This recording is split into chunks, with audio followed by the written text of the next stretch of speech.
сайн байна уу? Та бүхэнд энэ өдрийн амар мэдээг альчлан мэдлээ. За өнөөдрийн дугаарт бол энэ түрүүний дугаарт Эрдэнэ зөөхөдийн анхны зуршлын одоо нэмийн талын талаар товчхон хэлсэн. За энэ хүнийг бол оролж исэн 2-р зурчлан бол Лавун Санжаа Дишгчлан байгаа.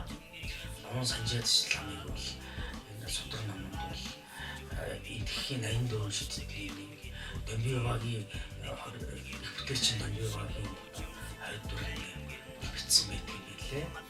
Энэ лам бол энэ дөхөн хийдийг өдрийн 19 насны халах хайдвар өгөхөөс дөхөн хийдэг бол их бүтээл хийж исэн энэ лам юм байлаа. Тэгээд Эрдэнэ зөөхөд бол малчрын сүмийг байгуулсан одоо бүтээн байгуулалтанд оролцож байсан лам. Тэгээд түүхнээ бол энэ Лавун Санжаа Дишгчламыг бол Лодоны буу ламыг түр оруулж байсан лам юм бол бичсэн байдаг. Тэгээд энэ ламын талаар цаашдаа бол сайн судалж судалгаанд бол оруулах зайлшгүй шаардлагатай товчхондоо бол юм байна. За мөн 3-дугаар цорж Лувсан оцсог лам гэж байна. За энэ нь бол бас Эрдэнэ зөөгийн төр түүх бичгээс бол энэ 2-3-дугаар цоржуудын намтар бол баг байхгүй. За ганц нэг юм үлбэр бол дуртаад өгөх жишээ нь байгаа. Лувсан оцсог ламыг бол Очирвагийн их шидэг болсон энэ лам байсан.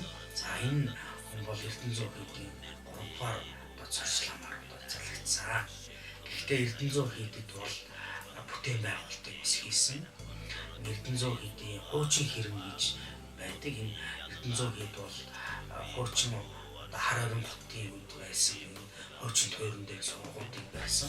Энэ хуучин хэрэмийн 4 өнцгт нь бол Лувсан оцсог лам бол сургууль босгосноор Эрдэнэ зөөхөдийн сорон хэрэг бий болох юмсан тавигдсан байлээ. Мөн гол 300-ийн урд байдаг Автасаа хаан болон Түшэт хаан дорчлон гомдорч нарын хойдын тэр буйн зориулсан бунхныг босгосон байдаг. Энэ бунхан нь одоо ойролцоогоор 7 м орчим өндөр ийм бунхан юм байлээ. За энэ бунхан эдгээр бүтээн байгуулалтаа бол 1701 онд босгосон байдаг. Энэ нь бол өндрөгийн зан уцраа одоо төрснөөс хойш өндрөгийн зан уцраа бол 1635 он гэхээр үүнээс хойш бол нэлээд хожуу бол босгосон байгаа юм.